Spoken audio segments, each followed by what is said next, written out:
This is a time to remember, and it's a time to move forward. We come together to say farewell and to grieve for those we have lost. We come together to pray for those who were hurt, but we also come together to begin the healing and start what we must do: move forward together.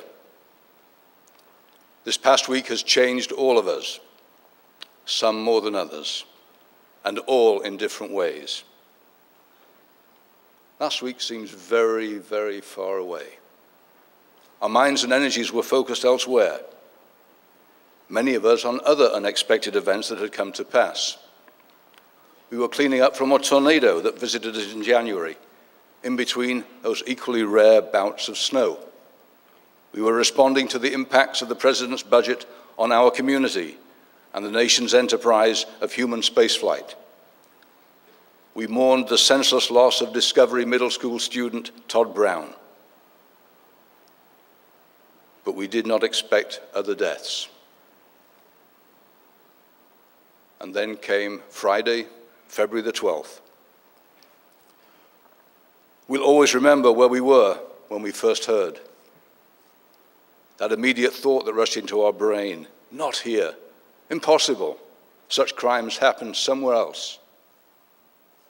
That an educational community, a learning environment, a safe haven for growing friendships, creating beauty, exploring new ideas and furthering knowledge could be reduced to something as vulgar as violence. It desecrates everything we stand for in higher education. But now we've all experienced the shattering of the vibrancy that hitherto enveloped this campus. We've lost colleagues and friends, professors and advisors, mentors and guiders. Our faculty is the fabric of this university community. In death, that fabric has been torn, but we will all knit it back together again.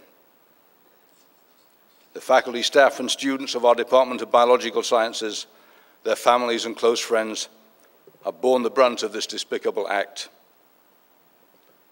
Many of you have talked to those heroes who survived. You've expressed your feelings, your anger, your sympathy. You've given your condolences to the families of those who lost loved ones. Don't stop. Why did this happen? How did this happen? Why here? Why us?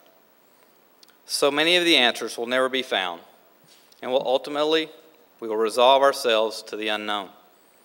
As time passes, sadness and grief will yield to fond memories of a simpler time that many of us took for granted. We must now look forward and ask ourselves one simple question: where do we go from here? We cannot change the past, no matter how hard we try, but we control the future. Dr. Johnson, Dr. Padilla, Dr. Davis dedicated their lives to the search for knowledge, their students, their colleagues, and this university. What greater dishonor could we show these educators than to let this event somehow slip by or in any way diminish that which they spent their lives and careers building? On the other hand, what greater memorial can we offer than to use this tragic loss to create something that is good, something that is noble, and to continue the work that they began? This tragedy reminds us all of the importance of human life and the indiscriminating nature of death. Our thoughts and prayers are with the families of those who lost their lives and were injured. As we mourn for our university family, we must remember to look out for one another. We will pull through this devastating event and will be a stronger, tighter-knit community as a whole. Ernest Hemingway once wrote, "The world breaks everyone, and afterward, some are stronger at the broken places." As survivors, we must never forget. We must be stronger and remember those affected most. We must celebrate their lives and memories. I know it can happen anywhere, but this isn't anywhere, not here, not Huntsville. Not the halls we walk, not the professors we know. We are aware the world is harsh, but in our minds, we keep the violence separate. Always someone else. Not this time. We slowly found that the events of that day extinguished 3 flames that burned brilliantly for science, for students, for families. Our world was left darker, foundations cracked, and security crumbled to dust at our feet. But this university is more than just a campus of buildings and books. It is professors and staff, students current and past. It is togetherness, emphasized by devastation. It is a mold shaping every life that passes through any of its doors. It is family, it is hope, it is home. We are saddened by the death and the horrific injuries suffered by our faculty and staff. Our prayers and support are always with these members of our community and with their families. We as members of the university will do as much as humanly possible to ease their pain. We offer our sincere thanks for the outpouring of support, not only during the response to this tragic incident, but to the continued support we receive from agencies in our community and from the University of Alabama system. The efforts of all of us are focused on one thing: a stronger and safer campus. They were church members, they were neighbors, they were our colleagues, but most importantly, they were our friends. They were an integral part of our community, and we will forever be thankful that they were a part of our lives, and that we will carry their spirits with them in our hearts always.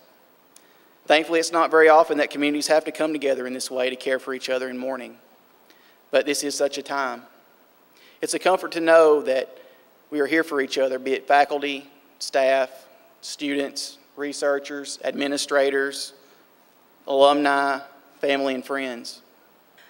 Last Sunday, I was watching the snow, and I was thinking, it's impossible to have hatred in your heart when you're watching the snow gently fall.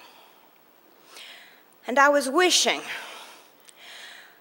the snow had been falling on campus last Friday afternoon. The fallen snow was so peaceful, so sorrowful, so sad. With the melted snow, I hope that anger and bitterness have also melted away. In the course of 1 week, I've been privileged to see eyes that were once dark show signs of light today. Faces that reflected deep pain 1 week ago show signs of smiles today. And people who embraced themselves for comfort have found comfort in embraces with others today. In 9 years on this campus, I have never felt more love here on this campus than I do today. The tragic loss of 3 outstanding scholars, Dr. Gopi Krishna Padilla, Dr. Maria Davis, and Dr. Adriel Johnson at UAH Huntsville, is being felt around the world. It may be impossible to stop the random acts of violence, but it is possible to learn the path to nonviolence, tolerance, love, and cherishing human values. Let us go forth from this place as students, as faculty, as parents, and as members of a very special community. We are the University of Alabama in Huntsville, and we will move forward.